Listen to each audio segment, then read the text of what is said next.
Hello and welcome back again to this class 12. Today we are going to deal with another topic that is cancer.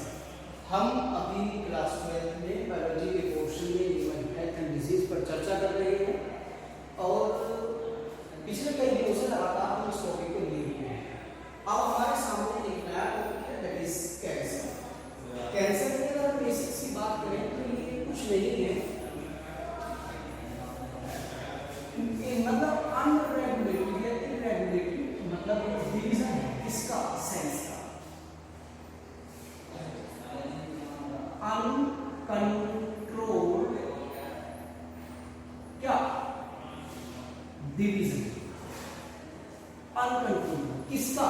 O sales, sales का uncontrolled division होना मतलब 1 से 2, 2 से 4, 4 से 8, 8 से 16, 16 से 32, 32 से 64, बिना किसी बात के अल्टीमेटली अपने आप नंबर ऑफ सेल्स इंक्रीज होते चले जाए। नहीं तो ये सब क्या बनेगा? ये एक्चुअली ट्यूमर है। उस ट्यूमर का नाम ही क्या है? कैंसर। मतलब number of cells normally divide होती है, लेकिन अगर नॉर्मली डिवाइड ना हो, अगर सेल नॉर्मली डिवाइड ना हो तो इसका मतलब ये है कि फिर वो अनकंट्रोल हो गई। अनकंट्रोल हो गई तो मतलब 1 से 2, 2 से 4, पता ही नहीं, जिसको 2 साल में बनना था या 2 दिन में बनना था वो 1 ही मिनट में बन जा रही है, सपोज करो। तो ऐसे अनकंट्रोल डिवीजन ऑफ सेल्स को हम क्या कहते हैं कि ये सब मिलकर एक ट्यूमर बनाएंगे, वो ट्यूमर बनता है कैंसर। थोड़ा सा उसके बारे में अलग से बात करेंगे। जैसे एक सेल, ये असल में नॉर्मल सेल की हम बात कर रहे हैं, ये नॉर्मल सेल राइट, ये सारी सेल्स नॉर्मल सेल्स।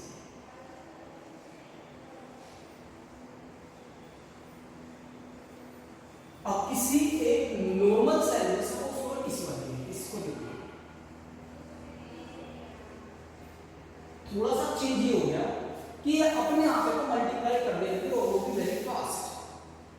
अब देखिए इस एक सेल से 2 बनेगी, 2 से 4 बनेगी, 4 से 8 बनेगी, 8 से 16, 16 से 32, 32 से 64। इसका मतलब क्या हुआ?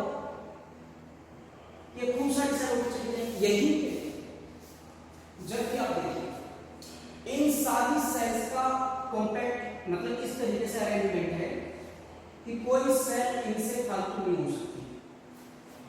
लेकिन अगर कोई सेल ऐसी हो जाए जो इस अरेंजमेंट को भी तोड़े और जो ये सेट करके लगी हुई है इसको भी हटा दे, तो फिर वो सेल डबल करेगी।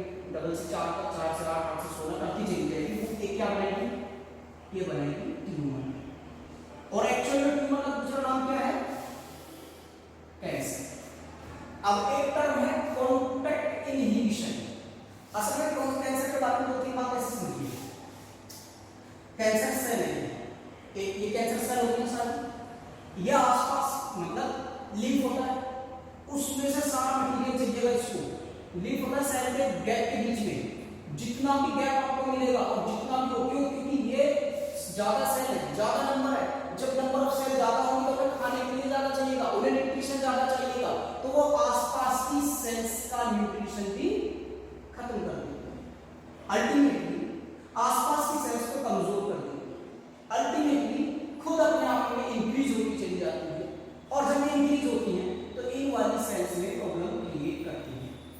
एक तो इन्हें कमजोर करती है, ऊपर से अंदर से भी ऐसे भर के आ रहे हैं ना, तो इनको प्रॉब्लम क्रिएट करती है। जब इन सेल्स को प्रॉब्लम क्रिएट करती है, इनको प्रेशर डालती है, तो ये भी बेचारी खराब होनी शुरू हो जाती है, मतलब क्षय हो जाता है, कई बेकार हो जाती है, नष्ट हो जाती है एक तरीके से। दूसरा ये समझिए कि अगर सपोज करो कोई एक मतलब कैपिलरी है और वो इसे पार करते हुए जाना चाह रही है, जाती है और यहां पर ये हुआ है, तो अब क्या होगा? इस कैपिलरी की सेल मतलब इस कैपिलरी को इन सेल्स ने क्या कर दिया है? ब्लॉक कर दिया है। जो ब्लड यहां होना था वो यही रहेगा, जो न्यूट्रिशन जाना था वो यही रह गया, जो ऑक्सीजन जानी थी वो यही रहेगी। इसके लिए इन सब के लिए, क्योंकि यहां कैपिलरी क्या काम कर रही है? कैपिलरी इन सेल्स को न्यूट्रिशन प्रोवाइड करती है, ऑक्सीजन प्रोवाइड करती, इन सेल का सूट लेके चली जाती है ना। लेकिन अभी क्या हो रहा है? ना ऑक्सीजन दे रही है, तो इन सेल्स को क्या होगी, प्रॉब्लम होगी। ये कैंसर का एक मैकेनिज्म है छोटा सा। अब हम बात करते हैं कॉन्टैक्ट इनहिबिशन। हर सेल का एक अपना अरेंजमेंट है, और वो अरेंजमेंट ऐसा है कि वो जैसे ये सेल है, ये इस इधर को नहीं बढ़ सकती, इधर को नहीं जा सकती, उधर को नहीं जा सकती, ऐसे मतलब इस अरेंजमेंट के अंदर फिक्स है। जो इस अरेंजमेंट को तोड़ देगा वो कैंसर बनेगा, वो ट्यूमर बनेगा। तो उस चीज को कहते हैं कॉन्टैक्ट इनहिबिशन। इस बात को कि जब सेल के पास एक प्रॉपर्टी हो, आसपास की सेलों में उसे बढ़ने से रोक रखा हो, उस सेल के नंबर को बढ़ने से रोक रखा हो साइज की वजह से, तो उसे बोलते हैं कॉन्टैक्ट इनहिबिशन। लेकिन जो सेल इस कॉन्टैक्ट इनहिबिशन के रूल को तोड़ दे वो ट्यूमर में कन्वर्ट होने वाली है या हो जाएगी। अब ये ट्यूमर क्या है? ट्यूमर गुच्छा है। किसका गुच्छा है? सेल्स का। तो कोई बड़ी बात नहीं। ये दो तरह के होते हैं, benign tumour, malignant tumour. Benign tumour की तो बात ये है कि वो एक ही जगह रहेगा और वहीं पे बढ़ता चला जाएगा, वहीं होगा, वहीं बढ़ेगा, और बड़ा होगा, बढ़ता रहेगा। जबकि मैलिग्नेंट ट्यूमर की बात ये है कि ये एक ही जगह नहीं होगा। ये सपोज करो ये यहाँ पर है, कुछ टाइम बाद इसकी एक सेल सपोज करो ब्लड के साथ आ गई, कैसे भी आ गई, वो यहाँ आ गई, और जहां ये सेटल हो जाएगा, जहां यहाँ से आई हुई सेल सेटल हो जाएगी, फिर वहां पर एक नया ट्यूमर क्रिएट होगा। इसका मतलब चलता फिरता कैंसर किसको कह सकते हैं हम? Malignant tumour. और बिनाइन ट्यूमर क्या है? ये चलता फिरता कैंसर नहीं है, ये स्टॉप एक जगह वाला, वहीं पर एक जगह ठहर के कैंसर। ये ज्यादा करना कि नहीं चाहिए, ये ज्यादा करना, ये ज्यादा करना, क्योंकि ये पूरे शरीर में कैंसर मैलिग्नेंट, राइट।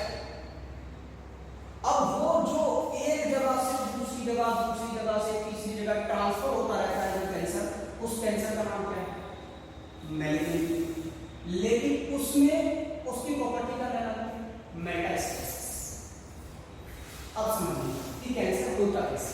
आखिरकार ये विषय जो कैंसर बनने जा रही है, जो कैंसर हो गई है, जो कई बार हो चुकी है, जो कॉन्टैक्ट इनहिबिशन के रूल को तोड़ चुकी है, उस सेल के बारे में वो हुआ कैसे शुरू, उसका कारण क्या रहा?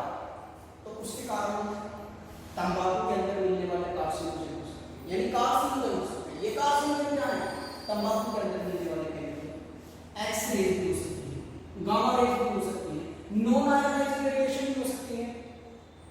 तो ये रेडिएशन जब हम करके जाते हैं एक्स-रे वगैरह कराने, तो बाहर निकल जाता है साफ खतरा, डेंजर। एक्स-रे भी हो सकती है, गामा रेज भी हो सकती है, नॉन आयोनाइजिंग रेडिएशन भी हो सकती है। तो इन सब को क्या बोलते हैं? कार्सिनोजन। जेन का मतलब होता है जनरेट करने वाला, बनाने वाला। कार्सिन का मतलब होता है कैंसर, यानी कैंसर को क्रिएट करने वाले को हम एक टर्म बोल देते हैं क्या? कार्सिनोजन। किस किस से तरह कैंसर हो सकता है? तो रेडिएशन हो सकता है, एक्स-रे है, गामा रेज है, नॉन आयोनाइजिंग रेडिएशन है। एक और दूसरा पॉइंट है, दैट इज ऑन्कोजन। और ये ऑन्कोजन जो टर्म आया है, ये वायरसेस के लिए आया है। अगर कोई वायरस बॉडी में आकर उस सेल को रेप्लिकेट कराए, यानी सेल को रेप्लिकेट कराए, अपने आप को नहीं बल्कि पूरी की पूरी सेल को ही 1 से 2 से 4 करा दे, तो ऐसे को क्या बोलते हैं? ऑन्कोजन। ऑन्को के माने क्या है? कैंसर। लेकिन किससे होता है? वो वायरस से, इसलिए उसका नाम क्या है? ऑन्कोजेनिक वायरस या वायरल ऑन्कोजन। अब तीसरा टाइप है, दैट इज सेलुलर, यानी सेलुलर में क्या? ऑन्कोजीन। जीन का होता है सेल के अंदर न्यूक्लियस, न्यूक्लियस के अंदर क्रोमोसोम, क्रोमोसोम के अंदर क्रोमोसोम क्या है? डीएनए, डीएनए में क्या होते हैं? जीन्स। तो वो जीन अगर कोई प्रॉब्लम कर जाए सेल का, और वो सेल को कहते कि भाई अब तेरे को मल्टीपल कॉपी बनानी है 1 से 2 से 4, तो उस वाले जीन को हम क्या कहते हैं? सेलुलर ऑन्कोजन। तो ये 3 तरह होंगे, कार्सिनोजन, ऑन्कोजन, सेलुलर ऑन्कोजन। इन्हें सी-ऑन्क कहते हैं, लिखा होगा सी-ऑन्क। सी-ऑन्क किसको कहा जाता है? ऑन्कोजन। ये कहा जाता है आपके सेलुलर ऑन्कोजन। कुल मिलाकर कैंसर के कारण पता चला। अब हम बात करते हैं डायग्नोसिस की। कैसे पता लगाएंगे कि कैंसर है, कैंसर नहीं? रेडियोग्राफी से पता लगा सकते हैं, CT scan, computed tomography scanning से कर सकते हैं, एमआरआई से कर सकते हैं, इसके अलावा बायोप्सी से कर सकते हैं, इसके अलावा एंटीबॉडीज डिटेक्शन। भाई सेल हमारी बॉडी के अंदर एक तो सेल ऐसी तो होगी जो ये बताती होगी कि भाई सेल, भाई देखो कैंसर बन गया है तो उसके अगेंस्ट एंटीबॉडी बना दी जाए, और जब उसके अगेंस्ट एंटीबॉडी बनाई जाती है उसको पता कर, उन एंटीबॉडीज को अगर हम डिटेक्ट कर लें तो पता चलेगा ना कि एंटीबॉडी क्यों बनी है, क्योंकि शरीर में कहीं ना कहीं कैंसर है। तो मतलब एंटीबॉडीज के डिटेक्शन से हम पता लगा लेते हैं कैंसर है या नहीं। तो डायग्नोसिस का पता चला, radiography, CT scan, magnetic resonance imaging, magnetic effect से पता चलता है इलेक्ट्रॉन्स के, CT scan, computer tomography scanning, biopsy में जहां हमें लगता है कि यहाँ ट्यूमर है, यहाँ ट्यूमर है, यहाँ ट्यूमर, वहां से उसका एक पोर्शन निकाल दो, मांस का टुकड़ा निकाल दो, उस टुकड़े को चेक किया जाता है कि इसमें कौन कौन से केमिकल्स हैं, कौन से नहीं है। अगर कोई कार्सिनोजन से मिलता है या उसमें सेल नंबर इंक्रीज हो तो उसको देखा जाता है, रख के एक्सपेरिमेंट किया जाता है। अगर उसकी सेल्स अभी भी डिवाइड कर रही हैं, मल्टीप्लाई कर रही हैं, तो नॉर्मली हम देख लेंगे कि यार ये तो नॉर्मल सेल से भी ज्यादा बहुत तेजी से मतलब रेप्लिकेशन कर रहा है, इसका मतलब ये जो हम बायोप्सी में एक टुकड़ा लाए हैं ना मांस का निकाल के, ये एक्चुअली में कैंसर का टुकड़ा है। हम पता कर लेंगे कि इसको कैंसर है। एंटीबॉडीज डिटेक्शन का मैंने आपको बता दिया। अब हम बात करेंगे ट्रीटमेंट।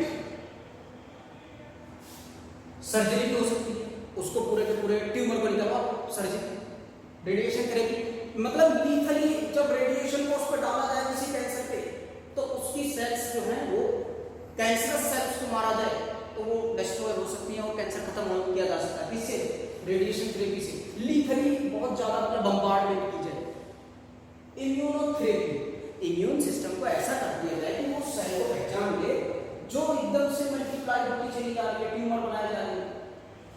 अच्छा, एक और चीज that is biological response modify.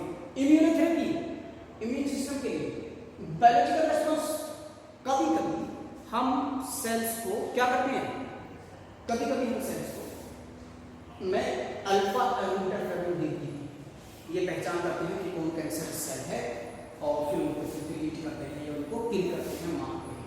ये बायोलॉजिकल रिस्पॉन्स मॉडिफायर कहलाते हैं।